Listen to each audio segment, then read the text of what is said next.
Hello दोस्तों, क्या हाल चाल है, कैसे हैं आप सब। आयु आप सब अच्छे हो। अगर आप सभी लोगों की तैयारी बहुत अच्छे से चल रही हो। दोस्तों मेरा नाम है Vikrant, welcome to your YouTube channel Kanpur वाला विक्रांत। दोस्तों आप सभी लोगों का एक सवाल हमेशा रहता है कि भैया हम लोग मॉक टेस्ट तो रेगुलर देते हैं, हम डेली मॉक देते हैं, लेकिन फिर भी हमारा स्कोर नहीं बढ़ रहा। किसी के 100 नंबर आ रहे हैं, किसी के 110 आ रहे हैं, किसी के 120, और आपको कहीं ना कहीं अंदर से सेल्फ डाउट होने लगता है कि भैया हम लगातार मॉक दे रहे हैं फिर भी मेरा स्कोर नहीं बढ़ रहा, तो हमें क्या करना चाहिए। तो आज की वीडियो हम लोग बात करेंगे कि अगर आपके मॉक में नंबर नहीं बढ़ रहा है तो कुछ हम चीजें बताएंगे, अगर आप वो फॉलो करते हो तो गारंटी है आपका स्कोर बढ़ेगा ही बढ़ेगा। इस वीडियो में जितना कुछ भी हम बताएंगे हमने सारा कुछ इन 2 पेज में लिख रखा है। हम ऑफिस में थे और फ्री टाइम था मेरे पास, तो हमने ये सारी चीजें वहां बैठे बैठे सोच सोच के जो भी चीजें हमने अपने टाइम पे की थी वो सारी चीजें इसमें नोट की। अच्छा एक चीज और, आप लोग हमसे बोलते हो भैया यार लैपटॉप को क्यों रखे रहते हो, लैपटॉप क्या काम है इसका। तो देखो ऐसा होता है बहुत बार हमें कुछ चेक करना होता है तो वो, और दूसरा मेन काम इसका ये होता है क्योंकि ये फोन का हम बैक कैमरा यूज करते हैं। मेरे पास कैमरा नहीं तो फोन के बैक कैमरे से हम वीडियो रिकॉर्ड करते हैं, तो वो उस बैक कैमरे को अपने लैपटॉप से कनेक्ट कर देते हैं, तो जो भी इसमें रिकॉर्ड हो रहा होता है हमें यहाँ पे दिखाई पड़ रहा होता है। तो बस इसलिए लैपटॉप को हमेशा अपने साथ रखते हैं ताकि हमें दिखाई पड़ता रहे कि सही में रिकॉर्ड हो रहा है या नहीं हो रहा। अब बात करते हैं मॉक टेस्ट में आपका स्कोर कैसे बढ़ेगा, कैसे आप उसको इंप्रूव कर सकते हो। देखो ऐसा है, सबसे पहला काम आपको ये करना है कि आपको एक मॉक टेस्ट लगाना है और उसका अच्छे से एनालिसिस करना है। वो हम बताएंगे कैसे करना है। तो सबसे पहले काम ये करो कि हमने नीचे डिस्क्रिप्शन में एक लिंक दे रखा, उस लिंक पे आप जाके क्लिक करोगे, वहां से आप पहुंच जाओगे टेक्स्ट बुक के मॉक टेस्ट पे, ठीक। और आपको जाके वो टेस्ट पूरा ईमानदारी से देना है, 60 मिनट का टाइम लगा के, जैसे आप घर में मॉक टेस्ट देते हो सेम वैसे ही आपको देना है, ठीक। उसमें बिल्कुल बेईमानी नहीं, एकदम एग्जाम की तरह आपको देना है। और अच्छी बात यह है कि वो सिर्फ मॉक टेस्ट नहीं है, वो एक स्कॉलरशिप टेस्ट है जो कि 16 अप्रैल तक लाइव चलेगा। और अगर आपने इस स्कॉलरशिप टेस्ट में अच्छा स्कोर किया तो आप टेक्स्ट बुक का 1 साल की एसएससी की जो कोचिंग है वो बिल्कुल फ्री आपको मिल सकती है। इस बैच की खासियत क्या है, इसकी खासियत ये है कि अगर आप इस बैच को पूरा कंप्लीट करते हो तो एसएससी के जितने भी एग्जाम होते हैं, सीजीएल, 10+2, सीपीओ, स्टेनोग्राफर, जितने भी एग्जाम है, सारे एग्जाम के लिए आप तैयार हो जाओगे। अभी तक 18,000 से ज्यादा बच्चों ने इस टेस्ट को रजिस्टर ऑलरेडी कर दिया, तो आप भी जाकर रजिस्टर कर दो और वो स्कॉलरशिप टेस्ट जरूर देना। बाकी अगर आप इसमें नहीं भी जीते हो तो कोई टेंशन वाली बात नहीं, आप इस बैच को परचेस भी कर सकते हो। उसमें अगर आप मेरा कूपन कोड KV20 यूज करोगे तो इस बैच को परचेस करने पे आपको 20% का डिस्काउंट मिलेगा, जिससे आप ये बैच ज्वाइन कर सकते हो। एक बार आपने स्कॉलरशिप टेस्ट दे दिया, अब आपको आगे क्या करना वो सुन लो। तो सबसे पहला काम करना, आपको अपनी गलतियां ढूंढनी। देखो इंसान गलतियों से ही सीखता है, अगर आप अपनी गलतियों पे काम करोगे तो गारंटी दे रहा है अपना स्कोर बढ़ाओगे। सबसे पहले उन एरियाज को आइडेंटिफाई करो जिसमें आप वीक हो। जैसे मान लो आपने मैथ का पेपर लगाया था, जो 25 क्वेश्चन मैथ में थे, तो शायद हो सकता है आपके 15 सवाल सही हो, शायद 20 सवाल सही हो। जो सवाल आपके गलत है उन्हें एक पेपर में अलग नोट करो कि भाई ऐसा है, मैथ्स में परसेंटेज मेरे नंबर नहीं आ रहे, या फिर ज्योमेट्री में हमें दिक्कत हो रही। उन सारे टॉपिक को आप सबसे पहले एक जगह लिखो। सेम रीजनिंग में, जीएस में, इंग्लिश में, जो भी टॉपिक में आपको दिक्कत आ रही है उन सारे टॉपिक को एक वाइट पेपर पे अच्छी जगह नोट करो कि भाई देखो ऐसा है, रीजनिंग में हमें डाइस के सवाल नहीं आते, हमें क्लॉक के क्वेश्चन में दिक्कत हो रही है। तो पहला काम आपको करना है, जितने भी आपके वीक टॉपिक्स है उन्हें एक पेपर में लिखना। एक बार आपने वो कर लिया, उसके बाद हो सकता है कि आपने वो सिलेबस पढ़ा ना हो, तो अगर पढ़ा नहीं है तो उसे अच्छे से दोबारा पूरा कंप्लीट करो, जितने भी टॉपिक आपने लिखे। इसके अलावा अगर आपने पढ़ रखा है तो उन सारे टॉपिक्स का आपको रिवीजन करना है, कंप्लीट रिवीजन, मतलब 1% भी कुछ छूटना नहीं चाहिए। ऐसा नहीं करना कि हमें कुछ स्किप करना है, सारी चीजें कंप्लीट करनी है, कुछ भी छोड़ना नहीं है। देखो एक बात हमेशा ध्यान रखो, जो भी आपका स्ट्रॉन्ग टॉपिक हो, जैसे मान लो मैथ्स में रेशियो आपको बहुत अच्छे से आता है, तो कोशिश करो उसे और अच्छा कर सको और बेहतर कर सको। अगर एग्जाम में टफ सवाल रेशियो से आ जाए तो हम आराम से कर सकें। इसके अलावा जो आपके वीक टॉपिक्स है तो उसमें आपकी कोशिश ये होनी चाहिए कि उसमें ऐसा नहीं कर सकती कि खराब है उससे बहुत अच्छा आप कर लो, लेकिन आप इतना तो कर ही सकते हो कि कोई टॉपिक आपका वीक है उसे थोड़ा सा और अच्छा हम कर सके ताकि उसमें एवरेज स्कोर लाया जा सके। ये गलती बिल्कुल नहीं करनी कि कोई चीज आपने स्किप कर दी कि भाई ऐसा है हमें ज्योमेट्री नहीं आती तो उसे स्किप कर देते हैं। स्किप नहीं करना, जो चीज आपको नहीं आती उसमें आप कोशिश करो इतना स्कोर कर लो कि आप एवरेज तक पहुंच जाओ। इसके अलावा ये सारी चीजें आपने कर ली, उसके अलावा आप ज्यादा से ज्यादा आपको MCQ सॉल्व करने। हम आपसे हमेशा बोलते हैं आपको चैप्टर वाइज प्रैक्टिस ज्यादा नहीं करनी चाहिए, प्रैक्टिस करनी चाहिए मिक्स क्वेश्चन की, लेकिन आप क्विज चैप्टर वाइज सॉल्व कर सकते हो। जैसे मान लो आपने परसेंटेज पढ़ा है, अब उसके बाद प्रॉफिट एंड लॉस पे शिफ्ट हो गए, तो आप क्या करोगे, परसेंटेज के आप क्विज, छोटे मोटे क्विज, बहुत सी ऐप आती है, जैसे अंडर 24/7 की ऐप आती है, टेक्स्ट बुक की है, बायजूस की है। इनसे आप जो क्विज होते हैं 10 क्वेश्चन के, 5 क्वेश्चन से ये लगा सकते हो चैप्टर वाइज। इतना सब आपने कर लिया। सपोज करो आपने आज एक मॉक दिया था और आपने अगले 10 दिन मेहनत की, ठीक। अब देखो 10 दिन में आपका स्कोर नहीं बढ़ने वाला, ये तो पक्की बात है, लेकिन उससे थोड़ा सा आप बढ़ा सकते हो।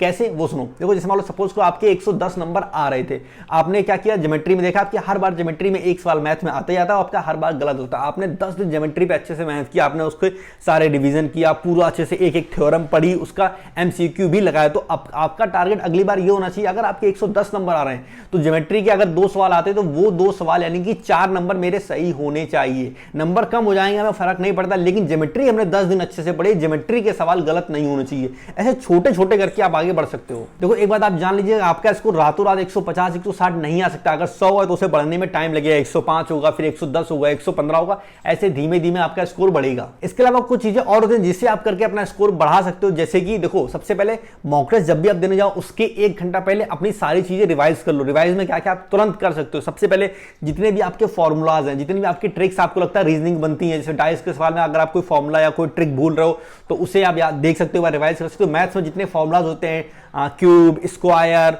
अंडर रूट, ये सारी चीजें आप एक बार रिवाइज कर सकते हो मॉक टेस्ट देने से पहले। तो इससे आपको थोड़ा सा बूस्ट मिलेगा, आपको लगेगा हम तैयार हैं। ऐसे ही जब आप जीएस की तैयारी करते हो तो जीएस में करंट अफेयर्स बहुत इंपॉर्टेंट रोल प्ले करता है। एग्जाम से पहले बहुत ज्यादा इंपॉर्टेंट होता है करंट अफेयर्स।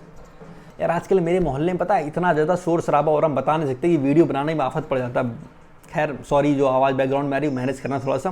तो जीएस में आपको करंट अफेयर्स पे ज्यादा ध्यान देना पड़ेगा। एग्जाम टाइम, आपके एग्जाम में अगर 1-2 महीना बचा हुआ, जैसे 10+2 का एग्जाम आने वाला, तो ये एकदम सही समय है जब आपको करंट अफेयर्स ज्यादा से ज्यादा पढ़ने चाहिए।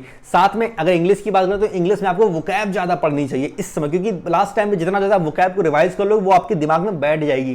ठीक है, रूल्स भी आपको पढ़ने हैं, प्रैक्टिस भी करनी है, वो अलग चीज है, लेकिन साथ में वोकैब भी आपको ज्यादा से ज्यादा पढ़नी है। इस समय प्रेजेंट टाइम में अगर 1 महीना आपके एग्जाम में बचा है तो अब आपका फोकस कॉम्प्रिहेंशन वाले पार्ट से कम जाएगा, क्योंकि उसे तो आप बाकी मॉक टेस्ट में या फिर प्रीवियस ईयर के क्वेश्चन पेपर में कर ही लो, अलग से करने की जरूरत नहीं है। अलग से आप ग्रामर के रूल्स पढ़ोगे, उसे रिवाइज करोगे, साथ में वोकैब अलग से पढ़ोगे। तो ये सारी चीजें हैं जो कहीं ना कहीं अगर आप करोगे तो गारंटी दे रहा है आपका स्कोर बढ़ेगा ही बढ़ेगा। इसके अलावा कुछ और पॉइंट्स भी हैं, वो भी आपको बताते हैं। आपका स्कोर नहीं बढ़ा तो आपको ज्यादा परेशान नहीं होना, तब तक परेशान नहीं होना जब तक आपका पूरा सिलेबस एक बार कंप्लीट नहीं हो जाता। अगर आपका सिलेबस ही कंप्लीट नहीं हुआ, आपके 100 नंबर आ रहे हैं, 50 नंबर आ रहे हैं, तो आपको परेशान नहीं होना। एक बार पहले पूरा सिलेबस कंप्लीट करो, उसके बाद चेक करो कि कहां पे दिक्कत आ रही, क्योंकि देखो जब तक आप अपनी गलतियां नहीं पहचानोगे, गलतियां नहीं ढूंढोगे, कुछ भी नहीं होने वाला। तो पहला काम आपको अपना पूरा सिलेबस कंप्लीट करना है। जब भी कोई भी आप मॉक टेस्ट दो तो उसका अच्छे से एनालिसिस करना। एक गलती जो शायद हर बच्चा करता होगा, हमने भी की थी और आप भी कहीं ना कहीं करते हुए, वो ये, जैसे सपोज करो हमने कोई मॉक दिया, मेरे एवरेज 120 नंबर आ रहे थे, लेकिन उस मॉक में अचानक से मेरे 100 नंबर आए। अब वो बात हमें ईगो में लग गई। अब मैं गुस्से में मैंने क्या किया, उस मॉक को बंद किया, तुरंत हमने दूसरा मॉक देना शुरू कर दिया, ये सोच के कि शायद 120 नंबर मेरे फिर से आ जाएं, 130 नंबर आ जाएं। भले वो नंबर 120 130 आ जाए, लेकिन उसका कोई भी फायदा नहीं होता। हम लोग गुस्से में आके दोबारा मॉक देना शुरू कर देते हैं, एक ईगो हर्ट हो जाता है कि इतने नंबर कम कैसे आएगा, खुद को सेटिस्फैक्शन नहीं मिलता। बजाय इसके हमें करना ये चाहिए था कि अगर मेरे 100 नंबर आए थे तो हमें उसका एनालिसिस करना चाहिए था कि कहीं वो पेपर ही उल्टा सीधा आंगलू बांगलू तो नहीं आ गया था जिससे से मेरे नंबर कम आए, और जो भी गलतियां हमने की उससे सीखने की कोशिश। तो कभी भी अगर आप कोई मॉक टेस्ट दे रहे हो तो कोशिश करो उसका अच्छे से एनालिसिस करो। एनालिसिस करने में बहुत ज्यादा टाइम लगता है, और हम लोग करते क्या है कि एक मॉक टेस्ट हमने दिया, उसे 15 मिनट में ही देख लेते हैं ये सही था ये गलत था, और आगे बढ़ जाते हैं। ये नहीं करना, कम से कम 1 घंटा अच्छे उसका एनालिसिस करो। कोई सवाल अगर गलत हुआ है तो वो क्यों गलत हुआ, टाइम की कमी की वजह से गलत हुआ है या फिर हमें आता ही नहीं था। अगर नहीं आता था तो उस चैप्टर को पढ़ो, अगर टाइम की कमी की वजह से तो यानी कि प्रैक्टिस हमें ज्यादा करनी पड़ेगी। इसके अलावा जो सवाल हमारा सही हो गया तो हमें ये भी देखना है तुक्का मारा था इसलिए सही हो गया है, या फिर हमें आता था, या फिर अगर हमने सही कर भी लिया है तो क्या हमें उस सवाल में उतना टाइम देना था। जैसे मान लो 10 सेकंड का सवाल था, आपने उसमें 2 मिनट लगा दिए और उस 2 मिनट की वजह से कोई और सवालों से आप टाइम नहीं दे पाए, तो ये भी गलती होती है। तो आपको ये सारी चीजें बहुत डिटेल में देखनी पड़ेंगी, और ये आपको कोई बताने नहीं आएगा, आपको खुद करना पड़ेगा। मॉक टेस्ट आपने खुद दिया है, खुद आप देखो कि भाई ये सवाल है हमें 2 मिनट लगा, तो इसका मतलब परसेंटेज में हमें टाइम लग रहा, परसेंटेज की अच्छे से प्रैक्टिस करनी पड़ेगी। अच्छा, ज्योमेट्री का सवाल हम थ्योरम भूल गए थे, मतलब इसे रिवाइज करने की जरूरत है। अच्छा, मेंस्ट्रुएशन के हम फॉर्मूले भूल रहे थे, काम करेंगे फॉर्मूले को हम अलग कॉपी में नोट कर लेंगे और उससे बार बार याद करेंगे, बार बार रिवाइज करेंगे। इसके अलावा क्विज जितना ज्यादा आप फ्री टाइम में दे सकते हो दो, हमने आपको बताया चैप्टर वाइज क्विज आपको देने चाहिए। बाकी ये भी होता है हमें मॉक टेस्ट देने से डर लगने लगता है, क्योंकि जब हमारा स्कोर कम आता तो हमें डर लगता है उन चीज से कि यार हम मॉक टेस्ट देंगे फिर से मेरा स्कोर कम आएगा, हम डिमोटिवेट हो जाएंगे। तो ये डर आपको अंदर से निकालना होगा। अगर आपका सिलेबस कंप्लीट हो चुका है तो आपको डेली मॉक टेस्ट देना होगा। बोलते ना लोहा ही लोहे को काटता है, तो ऐसे मॉक टेस्ट के नंबर ही आपके मॉक टेस्ट के नंबर को बढ़ाएंगे। बस ये याद रखो, अब ये कहां से आया क्या हुआ हमने बोल दिया बस, ठीक है। तो आपको डेली मॉक टेस्ट देने, अगर आपका सिलेबस कंप्लीट हो गया, जिनका सिलेबस कंप्लीट नहीं हुआ वो हफ्ते में एक भी दे सकते। और ये चेक करें खाली, जैसे मान लो आपने हफ्ते में परसेंटेज पढ़ा था, तो आपको जब अगली बार मॉक दोगे तो परसेंटेज का सवाल आपका गलत नहीं होना चाहिए। ऐसे थोड़ा थोड़ा आप आगे बढ़ोगे, आपका स्कोर जरूर जरूर जरूर बढ़ेगा। बाकी लास्ट में एक ही बात बोलेंगे, कॉन्फिडेंस इज योर की। जितना ज्यादा आपके अंदर कॉन्फिडेंस होगा उतना अच्छा आप एग्जाम में करके आओगे। ध्यान रखो, हम लोग जल्दबाजी में कभी कभी आपने देखा होगा 2 दूनी 4 की जगह 2 दूनी 6 लिख देते, देते क्योंकि हड़बड़ाहट होती है, और वो जायज़ भी है क्योंकि इतना बड़ा एग्जाम होता है और इतनी मैंने मेहनत की, तो डर लगता है अंदर से कि कहीं वो मेहनत खराब ना हो जाए। इसीलिए बोला जाता है कि एग्जाम में जाने से पहले आप 1-2 दिन पढ़ाई मत करो, क्योंकि अपने दिमाग को शांत रखो। ध्यान रखो, जितना आपका दिमाग शांत रहेगा मॉक टेस्ट देते टाइम या एग्जाम टाइम, उतना अच्छा आप स्कोर कर पाओगे। आपकी इस शांति की वजह से 10 से 15 नंबर आपके बढ़ सकते हैं। तो अपने दिमाग को शांत करो, जब भी मॉक टेस्ट दो रिवीजन अच्छे से करो, थोड़ी देर आराम करो, 15 मिनट एकदम आराम से बैठ के मेडिटेशन करो, एकदम दिमाग को शांत कर दो, उसके बाद मॉक टेस्ट को देना शुरू करो। तो हमें उम्मीद है ये सारी चीजें आपको समझ में आएगी। हमने जितना मेरा एक्सपीरियंस था, जितना हमने गलतियां की थी, तो वो सारी चीजें हमने एक वीडियो बना के बता दी। हमें उम्मीद है इस चीज से आपको कहीं ना कहीं बहुत कुछ सीखने को मिला होगा। फिलहाल इस वीडियो में इतना ही। हमें उम्मीद है वीडियो आपको अच्छी लगी होगी। अगर आपको इस वीडियो से 1% का ये प्रॉफिट हुआ है तो बदले में आप वीडियो को लाइक कर सकते हो। अगर आपको लगता है मेरी बातें फालतू थी, बेकार थी, आपका टाइम हो गया बर्बाद, तो आप वीडियो को डिसलाइक कर दो। अगर वीडियो अच्छी लगी तो चैनल को सब्सक्राइब कर सकते हो अगर आप चैनल पे नए हो। बाकी आप नीचे कमेंट सेक्शन में बता सकते हो नेक्स्ट वीडियो किस टॉपिक पे बनाएं। तो फिलहाल इस वीडियो में इतना ही। हम मिलेंगे नेक्स्ट वीडियो में, तब तक के लिए टेक केयर, बाय बाय, मजा करो, ऐश करो, खुश रहो, खुश रखो, बाय।